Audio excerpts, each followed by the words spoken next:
Sir, मैं इस तिजोरी को खोल सकता हूँ, बस एक मौका दे दीजिए। ये बच्चा यहाँ कैसे आया?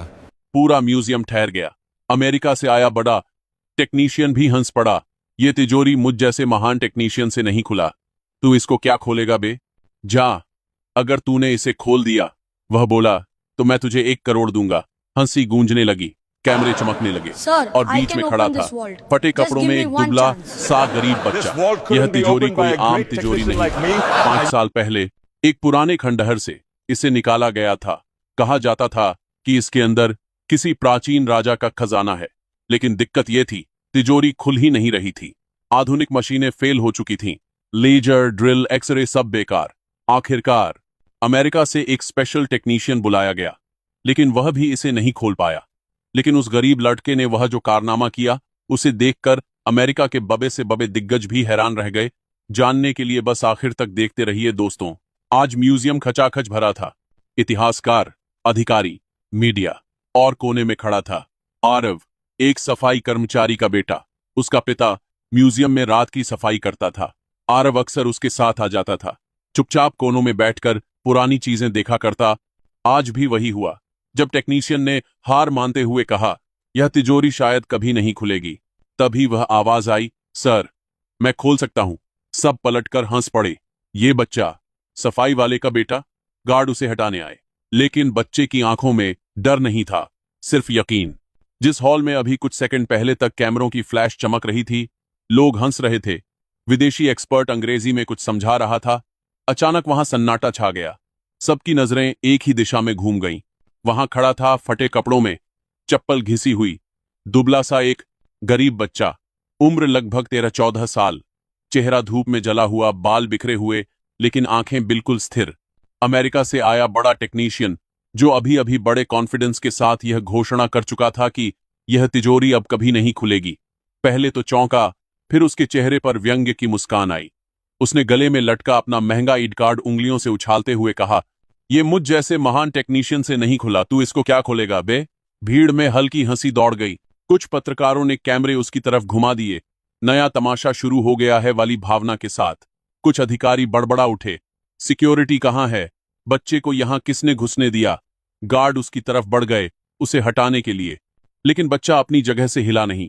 उसकी आवाज कांप नहीं रही थी।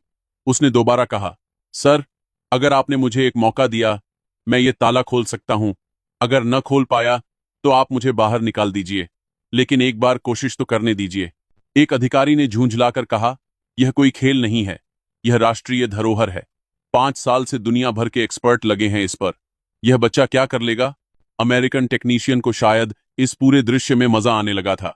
वह हंसकर आगे बढ़ा, बच्चे के कंधे पर हल्का सा थाप देते हुए बोला, चल ठीक है हीरो, एक काम करते हैं। अगर तूने इसे खोल दिया तो मैं तुझे 1 करोड़ दूंगा। 1 करोड़, कैश नहीं, चेक, ठीक है? उसने हंसते हुए पीछे मुड़कर क्राउड की तरफ देखा, जैसे कोई सर्कस का एक्ट शुरू कर रहा हो। हंसी गूंजने लगी। कुछ मोबाइल कैमरे और उठ गए। किसी ने फुसफुसा कर कहा, अगर खोल भी दिया तो बाद में बोल देगा मजाक था। किसी ने कहा, चलो देखो बच्चा क्या नौटंकी करेगा। हॉल के बीच में मोटे मोटे लोहे के रेलिंग के पीछे एक विशाल काली धातु की तिजोरी रखी थी। चारों ओर लाल वेलवेट की रस्सियां, सिक्योरिटी गार्ड, सीसीटीवी कैमरे। उस तिजोरी पर पुराने राजघराने की एक निशानी उत्कीर्ण थी, एक शेर, एक तलवार, कुछ अजीब प्रतीक। यह तिजोरी कोई आम तिजोरी नहीं थी। 5 साल पहले शहर से दूर एक पुराने खंडहरनुमा महल की खुदाई के दौरान मजदूरों को जमीन के नीचे से एक भारी लोहे का बॉक्स मिला था। उसके चारों तरफ पत्थर से बनी दीवारें थीं, जैसे किसी ने जानबूझकर उसे छिपाकर रखा हो। जब उसे क्रेन से उठाकर बाहर लाया गया तो उसका वजन देखकर सब दंग रह गए। पुराने दस्तावेजों से पता चला था कि वह तिजोरी किसी प्राचीन राजा की गुप्त तिजोरी हो सकती है, जिसमें या तो खजाना होगा या कोई राज। उसे शहर के इस म्यूजियम में लाया गया। सरकार ने घोषणा की वैज्ञानिक तरीके से तिजोरी खोली जाएगी, न कि तोड़फोड़ से। अंदर जो भी होगा इतिहास की धरोहर होगा। लेकिन समस्या यह थी, तिजोरी खुल ही नहीं रही थी। उसमें कोई साधारण चाबी का छेद नहीं था, कोई कोड वाला डायल नहीं, कोई इलेक्ट्रॉनिक पैनल नहीं। बाहर से दिखता केवल मोटा काला धातु और कुछ उभरे हुए सिंबल्स। इतने साल में देश के कई टॉप लॉक एक्सपर्ट बुलाए गए। किसी ने लेजर से स्कैन किया, किसी ने अल्ट्रासोनिक मशीनें लगाईं, किसी ने एक्सरे से भीतर की झलक देखने की कोशिश की, लेकिन तिजोरी ने कोई राज नहीं खोला। ड्रिल मशीनें उसके धातु पर चलकर गर्म हो जाती, लेकिन भीतर तक जाती नहीं थी। ऐसा लग रहा था जैसे तिजोरी को बनाते समय यह सोचकर डिजाइन किया गया था कि कोई भी आधुनिक तरीका उसे नहीं तोड़ पाएगा। आखिरकार अमेरिका की एक बड़ी सिक्योरिटी टेक कंपनी से स्पेशल टेक्नीशियन बुलाया गया। उसका इंट्रो म्यूजियम की दीवारों पर चिपक चुके पोस्टरों में भी लिखा था, दुनिया की सबसे कॉम्प्लेक्स सेफ्स खोलने वाला विशेषज्ञ। आज वही फ्लाइट से आकर मीडिया की मौजूदगी में तिजोरी को खोलने की कोशिश कर रहा था। उसने भी मशीनें लगाईं, सेंसर्स लगाए, वाइब्रो एनालिसिस किया, लेकिन घंटों की मेहनत के बाद उसने हार मान ली। उसने माइक पकड़ा और कहा, this safe might never open. शायद इसे बिना ओरिजिनल की या सीक्रेट नॉलेज के खोलना ऑलमोस्ट इम्पॉसिबल है। इसी नेवर वाले मोमेंट के बीच कोने में खड़ा एक लड़का आगे बढ़ा। उसका नाम था आरव। वह म्यूजियम के लिए काम नहीं करता था। वह किसी विजिटर के साथ नहीं आया था। वह तो सफाई कर्मचारी का बेटा था। उसके पिता मोहन इस म्यूजियम की रात की सफाई करते थे। जब सब लोग चले जाते तब वह झाड़ू लेकर, मोप लेकर, डस्टबिन उठाकर हर हॉल में घूमते। कई बार रात को देर से लौटते तो आरव भी उनके साथ आता, क्योंकि घर पर अकेला रहना उसे अच्छा नहीं लगता था। बचपन से ही आरव ने इस म्यूजियम की दीवारों, मूर्तियों, पुरानी तलवारों, सिक्कों, चित्रों को दूसरी नजर से देखा था। जब उसके पिता झाड़ू लगाते, वह कोनों में बैठकर उन पर लगे छोटे छोटे बोर्ड पढ़ने की कोशिश करता। कभी कभी गार्ड उसे डांट देते, ये सब छूना नहीं है, लेकिन उसकी आंखें हर चीज को निरीक्षण की तरह देखतीं। Pattern, symbol, shapes, lock, hinges. एक और अजीब बात थी, आरव के दादा, जो अब इस दुनिया में नहीं थे, अक्सर कहा करते थे, हम कभी राजा के लोगों में से थे। बचपन में आरव को ये बातें कहानी जैसी लगती थीं, जैसे दादा कोई फालतू की शान बघर रहे हों। लेकिन दादा जो कुछ बताते उसमें डिटेल इतनी होती कि वह कभी कभी सोच में पड़ जाता। जैसे दादा कहें, हमारे पुरखे ताले बनाते थे, वो भी ऐसे कि कोई खोल न सके, और ऐसे भी कि जो चाहे खोल सके। राजाओं के खजाने की रक्षा का जिम्मा हमारी ही पीढ़ी पर था। जब दादा गुजर गए तो यह बातें भी हवा में खोती चली गईं। लेकिन एक दिन म्यूजियम के पीछे के हिस्से में, एक पुरानी लाइब्रेरी के स्टोर रूम जैसे कमरे में, जहां टूटी कुर्सियां, पुराने बक्से और नाकाम पोस्टर रखे थे, आरव को कुछ अजीब मिला। वह अपने पिता के साथ रात की शिफ्ट में आया था। उसके पिता और एक और सफाई वाला आदमी उस कमरे की सफाई कर रहे थे। चीजें हटाते हटाते एक पुराने वुडन ट्रंक का ढक्कन खुल गया। उसके अंदर धूल से भरी कुछ किताबें थीं, हाथ से लिखी हुई, पीले पड़ चुके पन्ने, फटी हुई जिल्द। जब सब चले गए तो आरव चुपके से वापस उसी कमरे में गया। उसने एक किताब उठाकर खोली। उस किताब में चित्र थे, अजीब अजीब निशान, ताले के डिजाइन, गियर, तिजोरियों के सेक्शन, और उनके साथ साथ कुछ गुप्त तरीके, सिंबल बेस्ड कॉम्बिनेशन। कई जगह एक ही निशान उसे म्यूजियम की तिजोरी पर बने निशान जैसा लगा। उसकी धड़कन तेज हो गई। कुछ पन्नों पर लिखा था, राज तिजोरी के गुप्त ताले का विधान, केवल वंशजों के लिए, बिना ध्वनि के खुलने वाली तिजोरी, याद से खुलने वाले लॉक। उसने पूरा नहीं समझा, लेकिन इनफ समझ गया कि यह कोई मामूली डायरी नहीं है। उसे याद आया, दादा कहा करते थे, हमारे पास वो विद्या थी जिससे तिजोरी बिना चाबी खुले और बिना तोड़ फोड़ के बंद भी हो जाए। कई रातों तक जब उसके पिता ऊपर वाले हॉल में सफाई करते रहते, आरव नीचे के स्टोर रूम में बैठकर उन किताबों को पढ़ने की कोशिश करता। लैंग्वेज पुरानी थी, पर धीरे धीरे उसे सिंबल्स की भाषा समझ आने लगी। हर निशान का मतलब, हर स्क्रैच की जगह का लॉजिक। वह खाली एयर में हाथों से पैटर्न बनाकर प्रैक्टिस करता, जैसे इनविजिबल ताले को खोल रहा हो। और फिर 5 साल पुरानी उस तिजोरी की खबर जब पहली बार म्यूजियम में आई तो उसके अंदर कुछ हिल गया। जब उसने पहली बार उस तिजोरी को देखा तो वह ठिठक गया। ये वही पैटर्न है।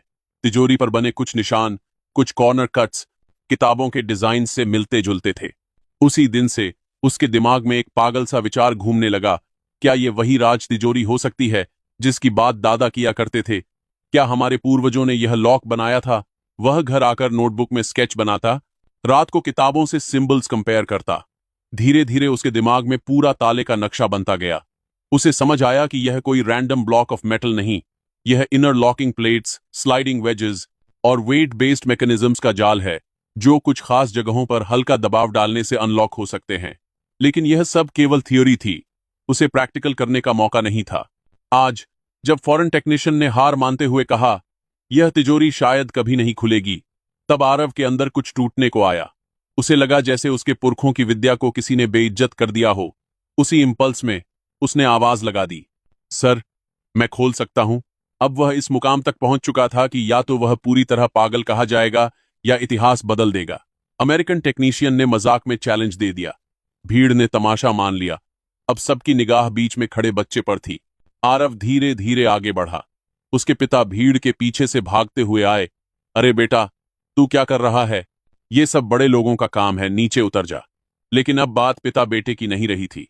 यह बात उसके विश्वास और पूरी वंश पर लग चुकी झूठी शान की थी। उसने तिजोरी के पास जाकर हाथ से उसकी ठंडी सतह को छुआ। धातु ठंडी थी, लेकिन उसके अंदर गर्म लहर जा रही थी। उसने गहरी सांस ली।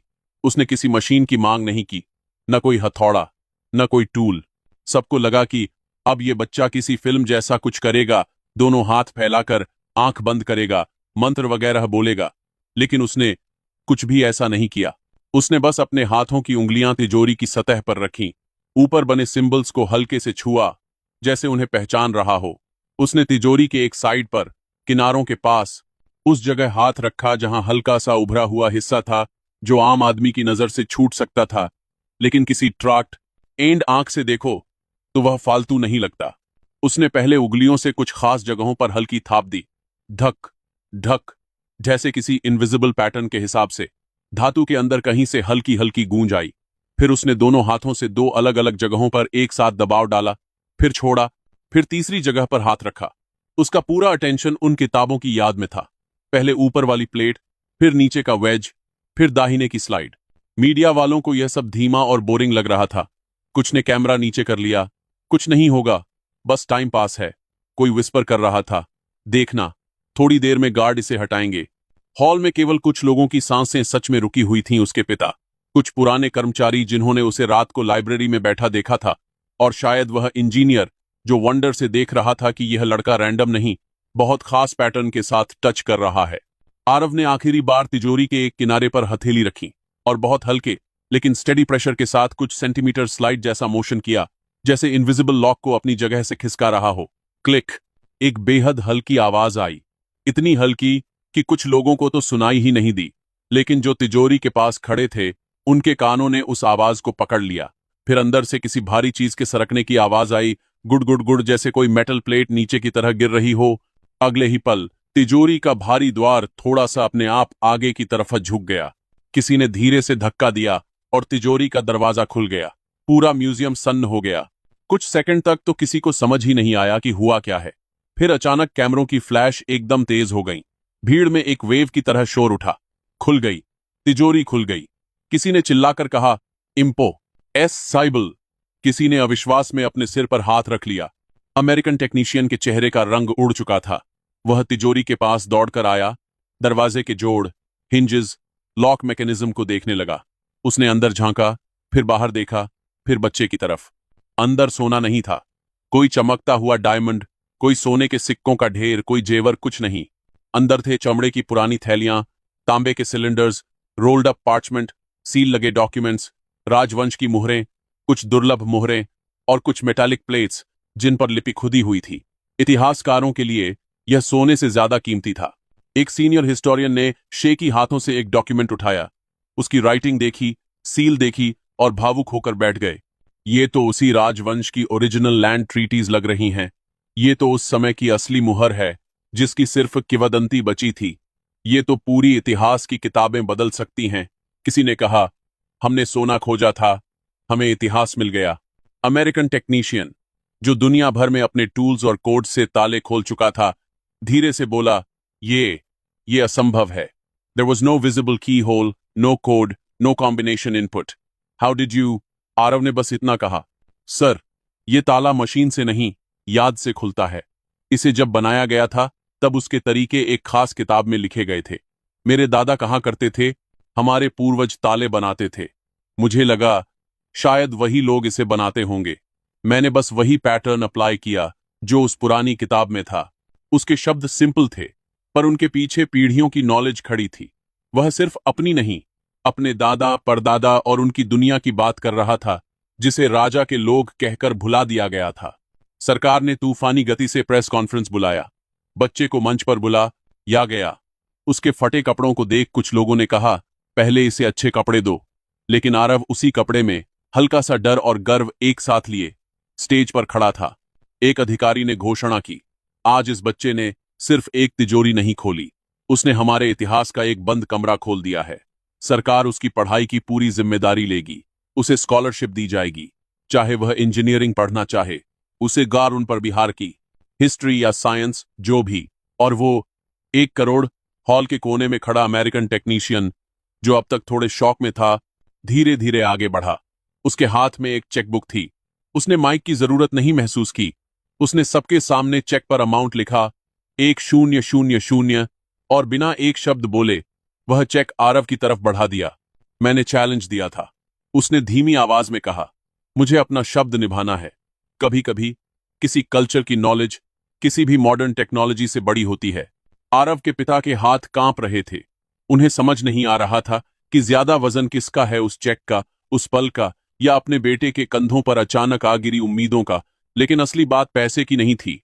असली बात यह थी कि जिस लड़के को कल तक सफाई वाले का बेटा कहकर इग्नोर किया जाता था, आज वही नेशनल स्टेज पर खड़ा था और दुनिया भर के कैमराज उसका चेहरा कैद कर रहे थे। हर ताला ताकत से नहीं खुलता। कुछ ताले इतिहास से खुलते हैं, कुछ ताले मशीन्स नहीं, यादें खोलती हैं। कुछ ताले चाबी नहीं, सही कहानी मांगते हैं। आरव गरीब था। उसके पास ब्रांडेड स्कूल नहीं था, उसकी जेब में महंगा फोन नहीं था, उसके नाम के आगे कोई डिग्री नहीं लिखी थी। लेकिन उसकी जानकारी अमीर थी, पीढ़ियों की लेगेसी से, जिज्ञासा से, और उस करेज से जो उसे भीड़ के बीच से आगे लाने के लिए काफी था। अगर आपको लगता है कि टैलेंट जगह नहीं देखता, डिग्री नहीं पूछता, सिर्फ मौका मांगता है, तो बस इतना याद रखिए, मौका हर बच्चे को मिलना चाहिए।